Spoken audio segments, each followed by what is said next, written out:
Welcome to this real therapy session. Coming up today. It just got very frantic very quickly. It's time to prioritize our marriage, and I haven't been doing that. Would you like your dad if he wasn't your dad as a person? You get a grip, you stay there, and then you slip and you fall. Where his limbs are, literally wasting away. You think, that guy's never walking again. You're about to hear a real recorded therapy session between myself, Stephen, and my therapist, Zak. Hi there, I'm Stephen, also known as One Man. And my name is Zak, also known as the therapist. I've been in therapy with Zak for over 10 years now. My therapy with Zak brought me from a very lost place to a place of peace and purpose. And now we've decided to open our therapy sessions to you in the hope that you find some healing as well. And if you're watching this, we work with a human animator to bring our remotely recorded sessions to life. Welcome to One Man and His Therapist. Tell me how things have been since we last spoke. Yeah, well, since the last time we spoke, one of the things we were speaking about last day was this idea of coming kind of from at myself in a different kind of, from a different perspective, not seeing the kind of me as a collection of thoughts and ideas I have about myself, and also not looking at the world around me from a kind of, and at myself from a kind of judgmental place. Without judgment. And so your homework was to kind of go off and, well, as far as I took it, kind of be more of a objective, I suppose, about how I was seeing the world around me. Yeah, that's how I took it anyway. To allow that neutral observer to actually have more of a say in your experiences. Yeah. Yeah. And so I travelled home to Ireland last week, just over a week ago, for a few days to see my dad. And I found that the practice of, especially being in kind of busy environments where there's a lot of people, a lot of things happening, like Charles de Gaulle Airport, for example. I found it very, well, kind of, I got elated by it. I can read you a journal entry that I only wrote this morning, but it kind of reflects on this if you want to hear it. Please, that'd be great. This whole thing of detaching from judgment has been extremely liberating, especially as I travelled last week, going through airports and not thinking about those around me either positively or negatively left me feeling much more like I could breathe. I felt a kind of elation. It was powerful not to have to wonder, what is that person thinking of me, etc.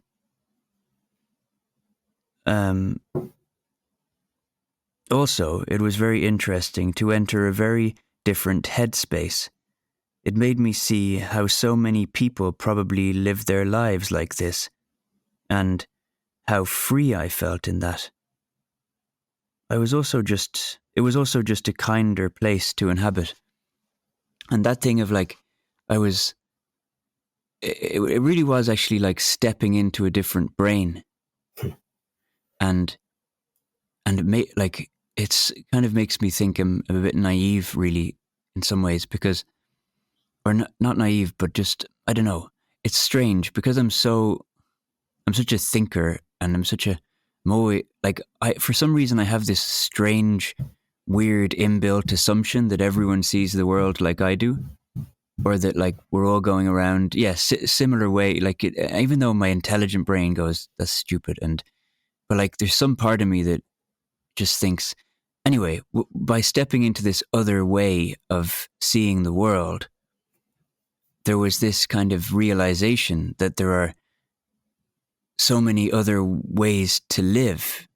And obviously, I've moved my brain from being in a place of addiction to a place of sobriety. So I know what that is to move houses in terms of your thinking, but to do it to be able to do it in a moment, to kind of go, okay, and be in this other headspace, it was just, I don't know, very eye-opening for me. I love you using that phrase. It was a kinder place. Mm. It sounds so appealing, you know.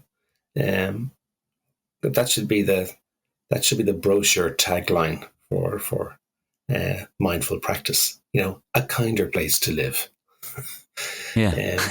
I like that. And, Mindful practice, a kinder place to live. And I think if you can just continue on your path of dipping in and out more and more to the kinder place, that's what the practice of the practice is, to just keep dipping in. Because you dip in and then you fall out. You can't dip into a mindful space, become fully present, and then decide, okay, now I'm going to stop and step out of this. Generally, what happens is you go into it, you get a grip, you stay there, and then you slip and you fall back into your other brain, into your other self. So it's hard to get traction. And of course, it's just completely implausible and impractical to be in a mindful place constantly, because that's just completely disengaging from your world. Mm-hmm. So the continuing dipping in, the effort, the sort of the tenacity to keep going and dip in as much as you can to the kinder place. Let's use that phrase now. It's going to be your kinder place. Mm-hmm. Is, the continued work this week. That's what you keep doing.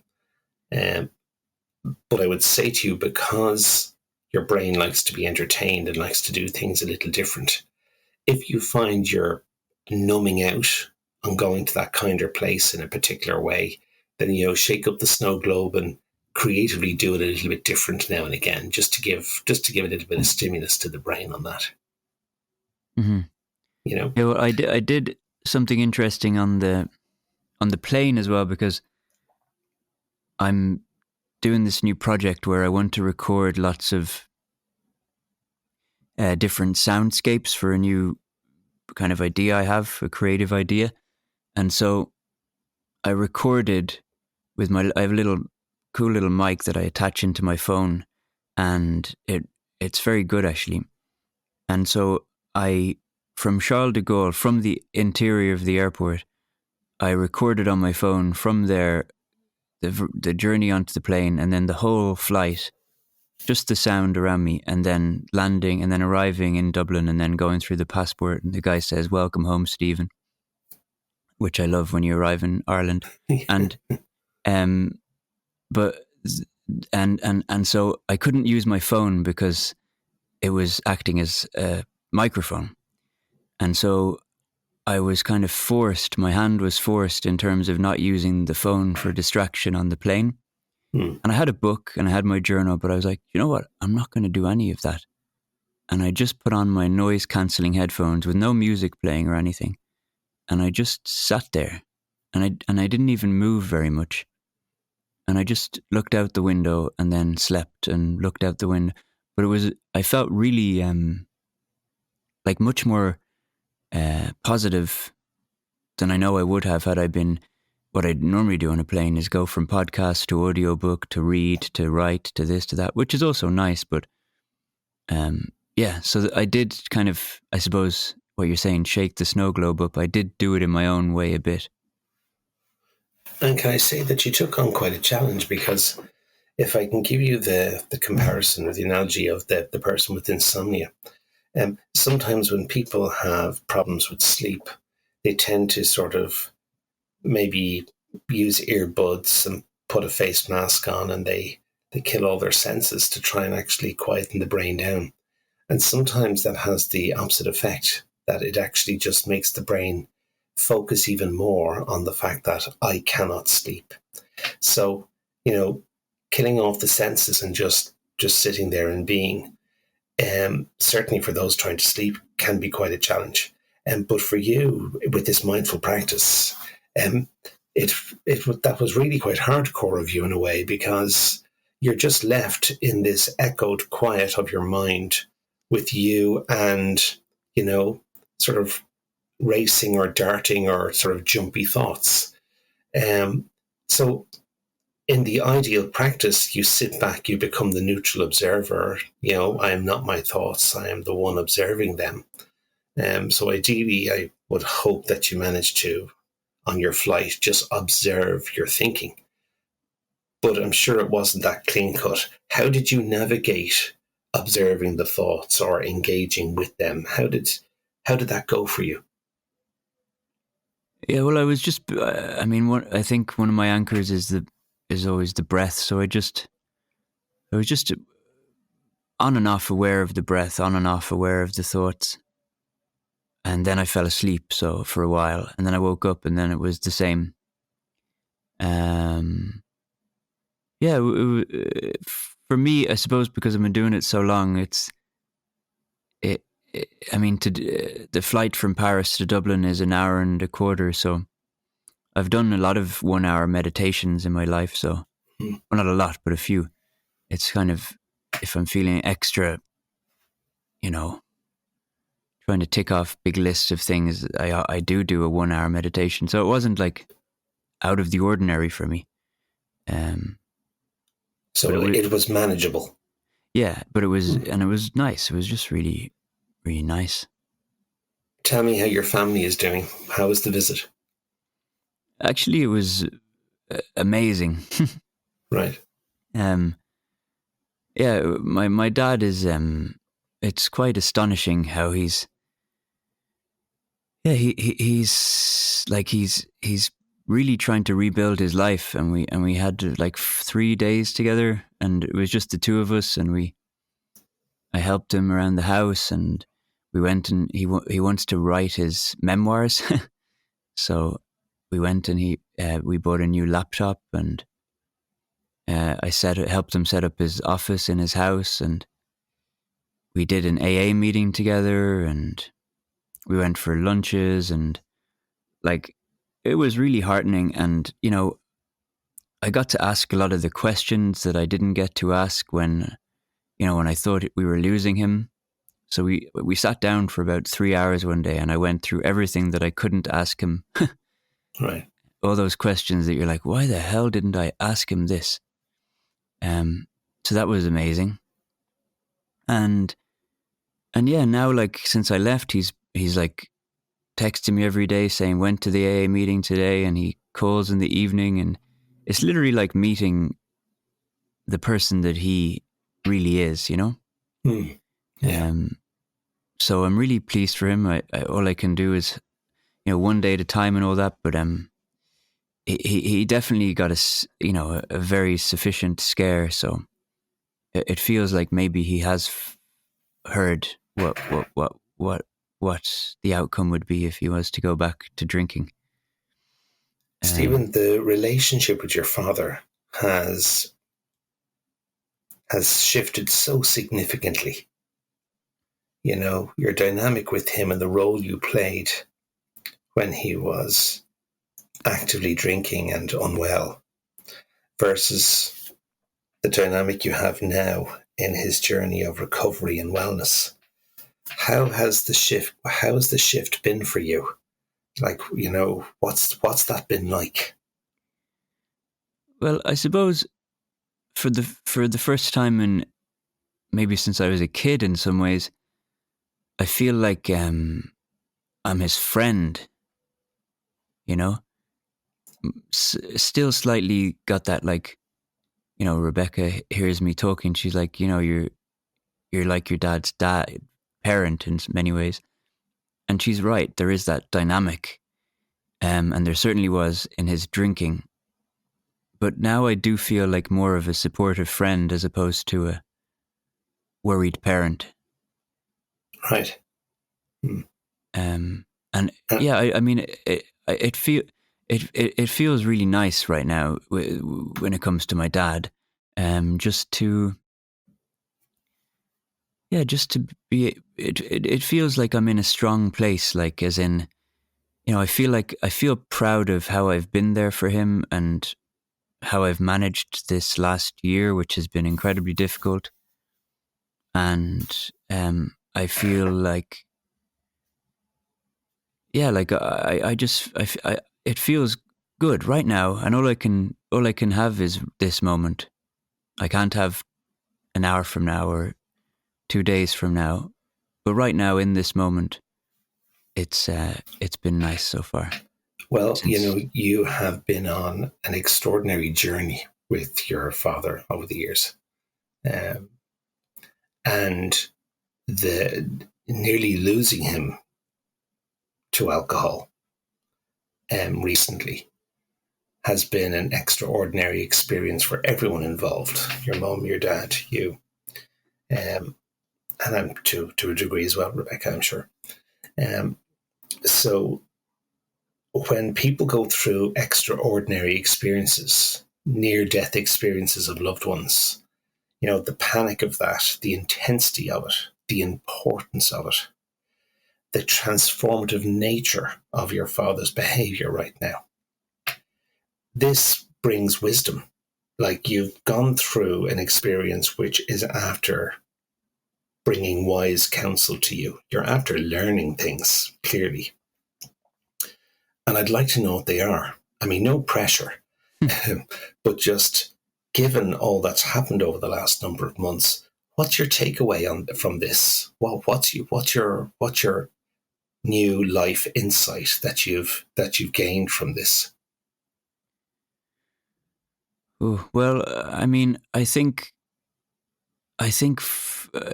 I can only speak for myself and my own experience of things, but I think it has given me like a more of an appreciation for life. It's a bit of a cliche, but it's true. Right. For my ability to live and to really live, I do feel more kind of deep rooted gratitude for how I can go about in this world. And when you see your dad in a hospital, from the point of, his limbs are, literally wasting away, and you think that guy's never walking again. And then you see this man slowly start to build himself back to the point where he now walks unaided. Again, it really has instilled in me a real appreciation for my body, Right. for my ability to move. And I told you before, I go to this place here in Paris, this amazing gym that has classes all the time, and I do a lot of Pilates and boxing and different classes most days. And I can tell you for sure that the way I move now in those rooms is like there is an appreciation in every movement nearly. And, I went to drama school for 3 years in London, as you know, and for 3 years they made us do a lot of movement and standing and stretching and running across rooms and this and that and feeling your feet touch the ground and swinging your shoulders left and right and up and down and through the air. And I never got it. I never was like, this is amazing. This is beautiful. Our human body is a miracle. I never really connected with it. Now I do. Right. Now I go, wow, like whatever you have that works in your body, you're lucky. Hmm. I think that's one of the big takeaways. I don't. Yeah, I mean, yeah, and just an appreciation, I think, for the the importance of family, and like, all, again, a bit cliched, but like really at the end of the day, we are our relationships. And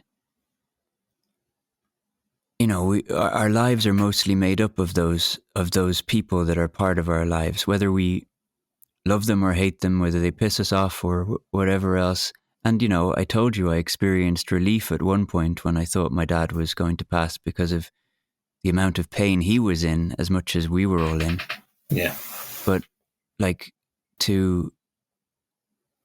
but then to be able to be there for him last week in a very real way, I mean, that kind of thing is very rare and kind of priceless in a way.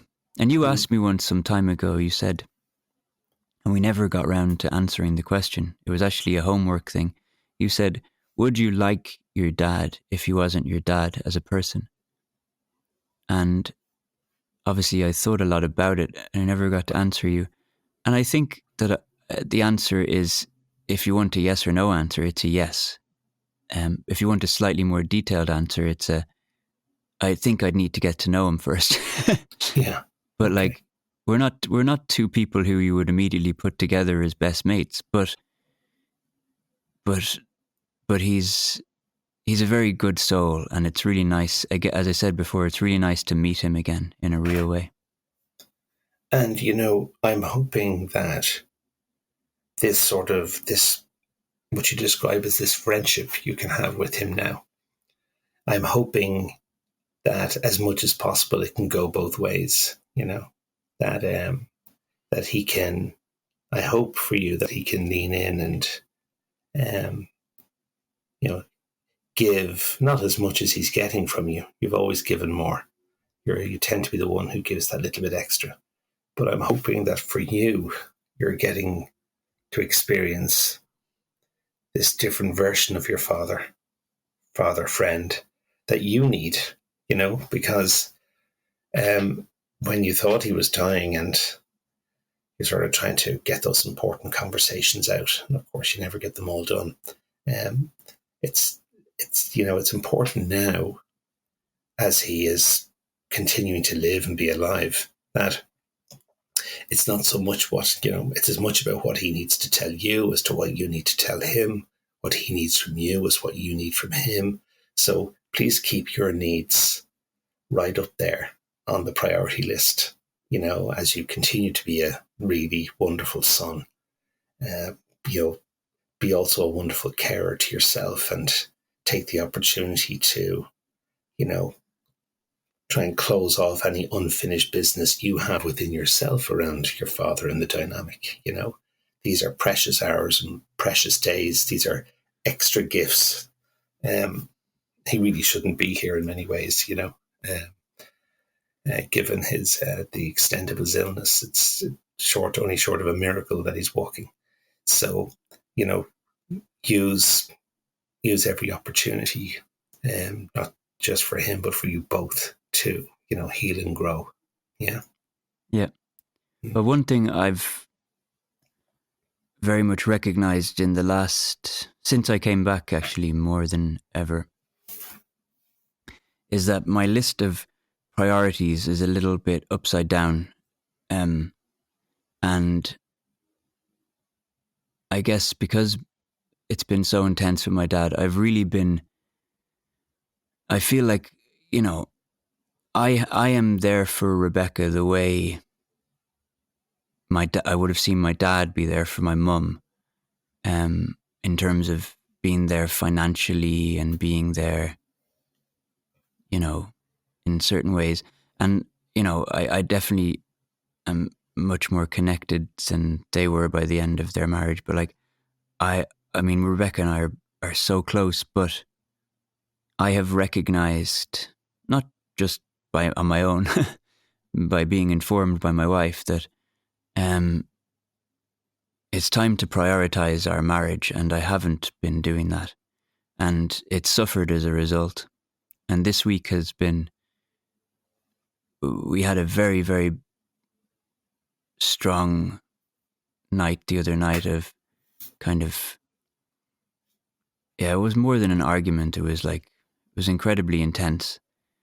But then yesterday morning we both woke up and I felt elated by by what had happened the night before, even though it had been very heartbreaking for both of us. Because, yeah, and I'm not being clear enough, I suppose. But anyway, the point is that I have verbally rededicated to Rebecca yesterday that from now on, I said, these are the words I said, because lately I have been a bit one foot in, one foot out in terms of our marriage. My head has been a bit skewed and I've been a bit all over the place, moving house, work, blah, blah, blah, my parents, etc.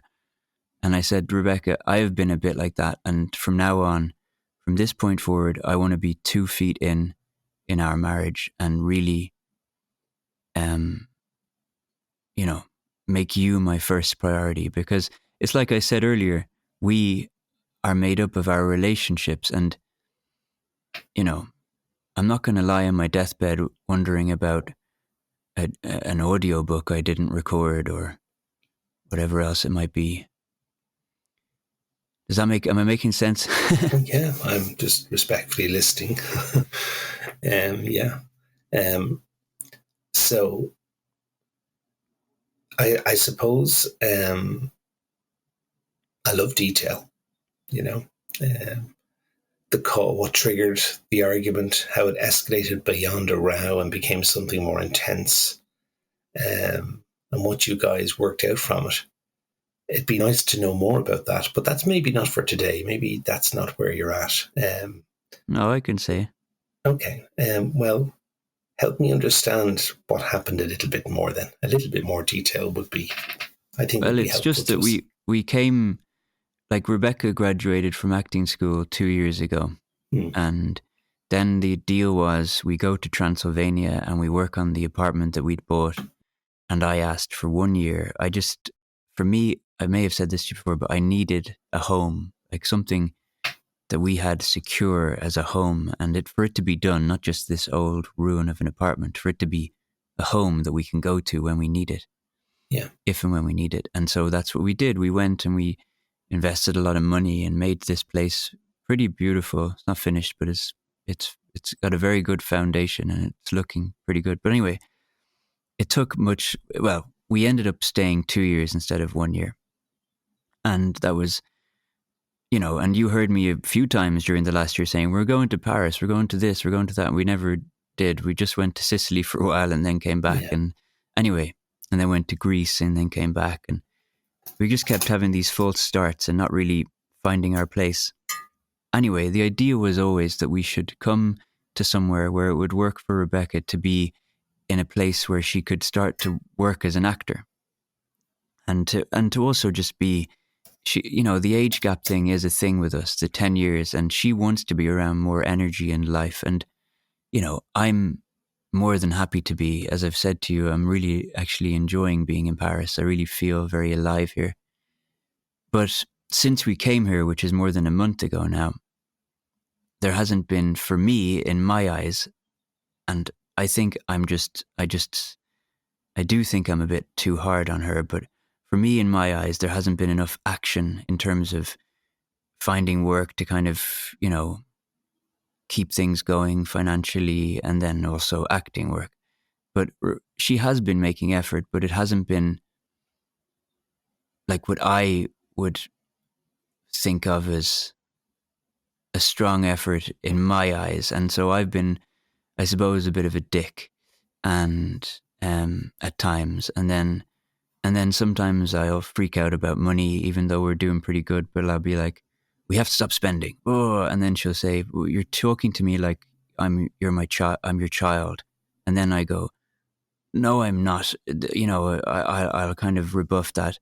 And it's a lot of tete-a-teting and a lot of crap that really doesn't need to exist because the two of us we really love each other. It's just these little domestic and, life things getting in the way of us actually being kind, going to that kind place, as we said earlier.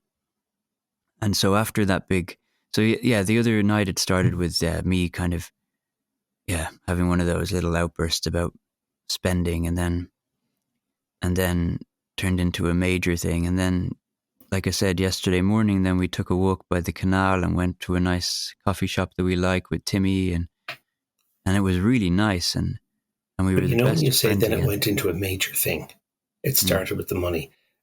Tell me more about the escalation.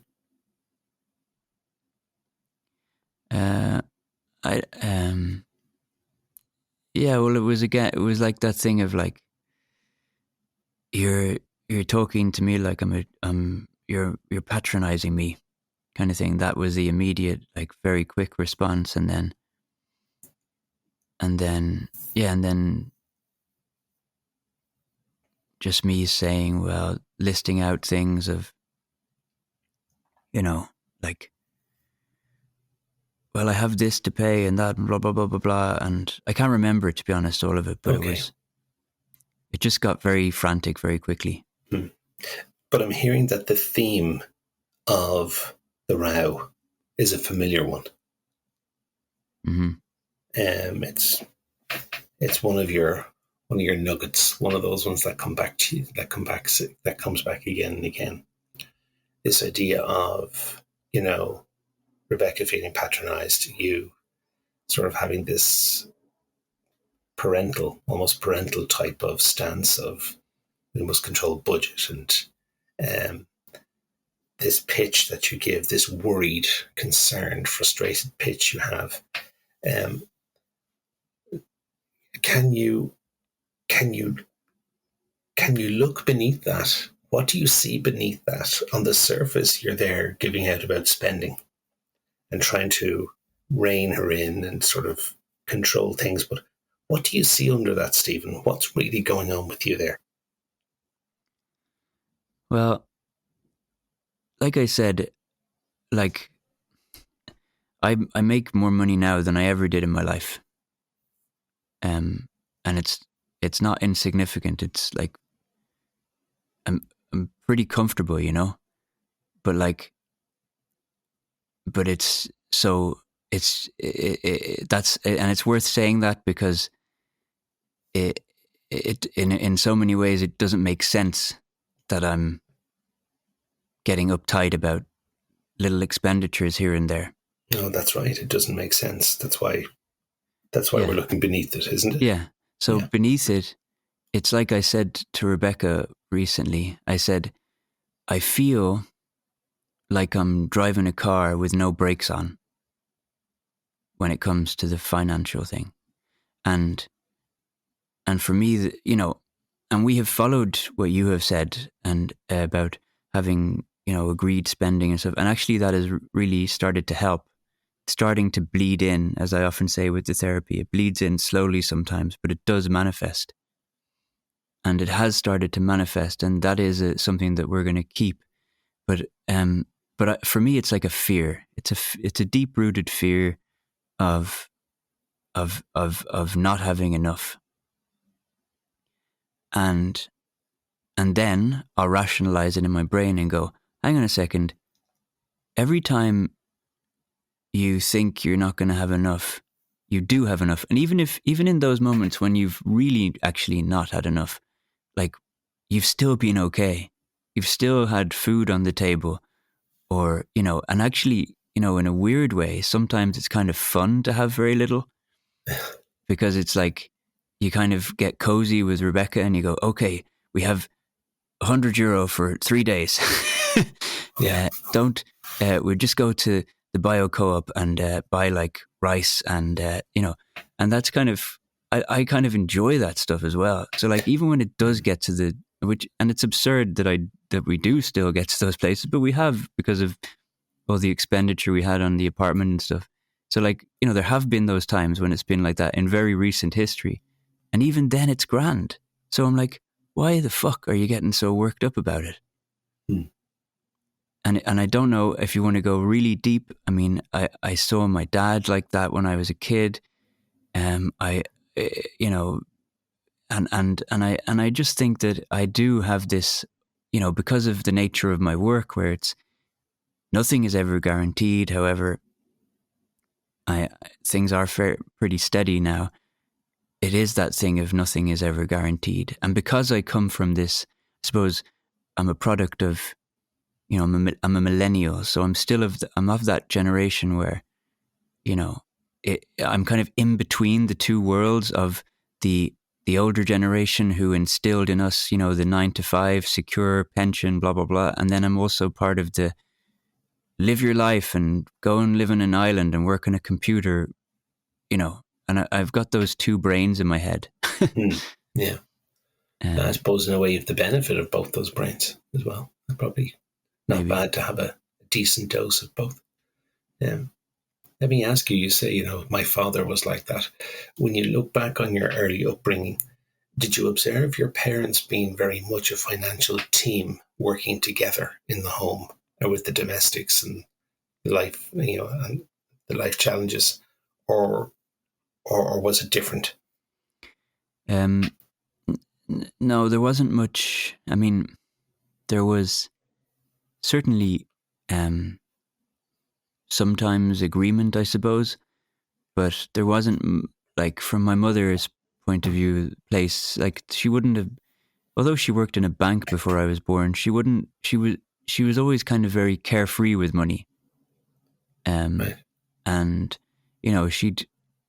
and then she stopped working when I was born, and then, she looked after kids when I was growing up and stuff, but she was mostly, it was mostly my dad's income that the family lived on. And so, Yeah, you're talking about the quantity of money coming in. I'm talking about the transparency and the sharing and the openness of the financial plan in the home. yeah, no, I was getting to it. Like, there wasn't really, um, there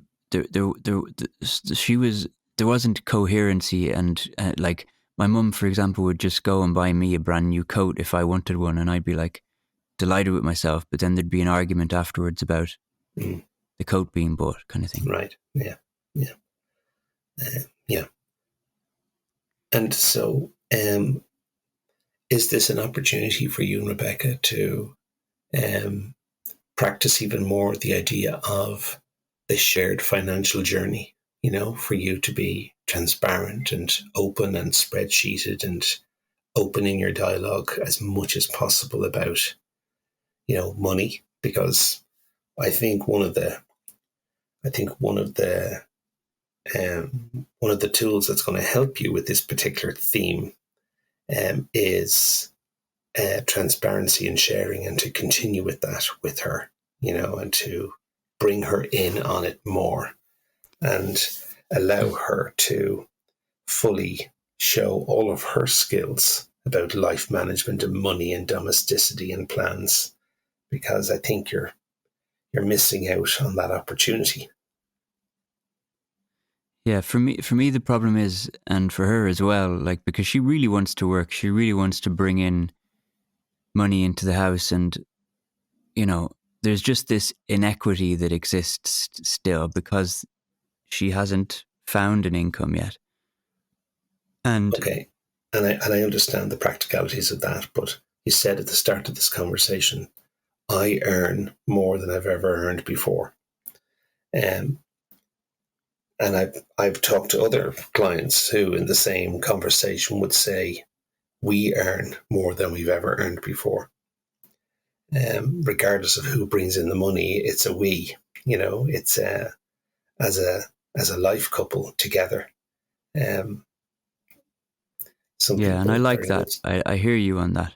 You hear me on that? Yeah.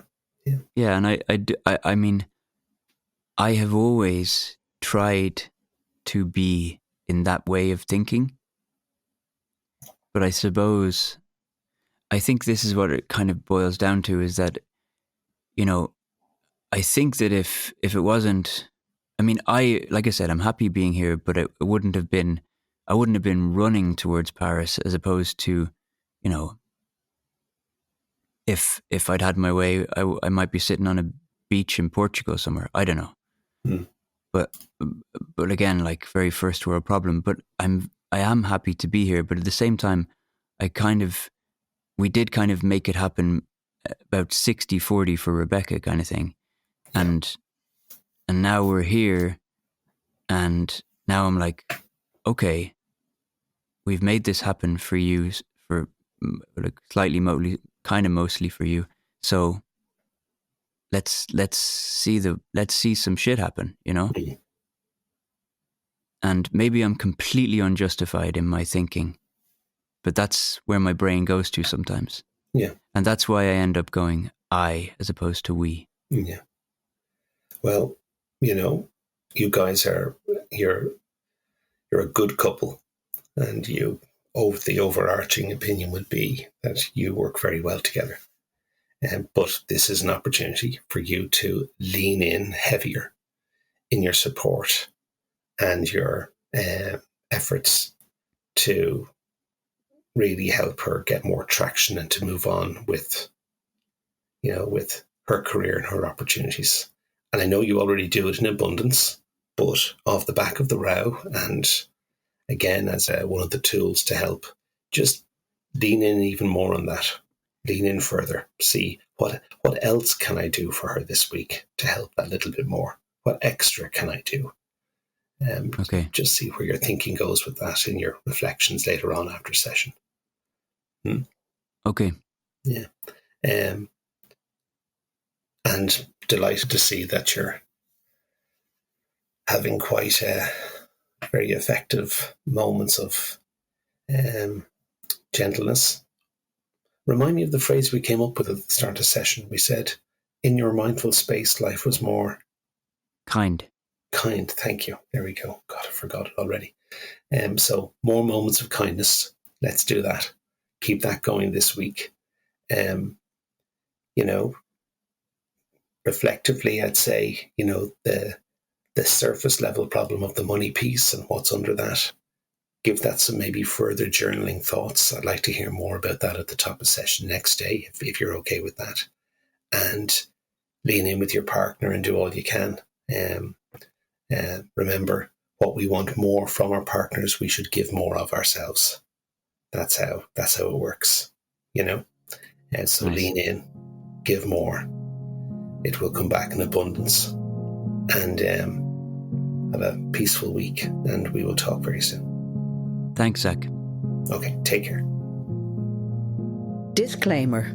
The opinions expressed by our presenters are entirely their own. We believe in fostering an environment that values intellectual diversity, enabling our presenters to share their unique insights and viewpoints. It is crucial for our audience to recognise that the opinions articulated during the course of this programme are those of the individual presenters and do not reflect or represent any other individuals, agencies or organisations. If you wish to contact Zach Powers, please email him at bergenpsychological.com. If you wish to contact Stephen, please go to stevendaltonvo.com.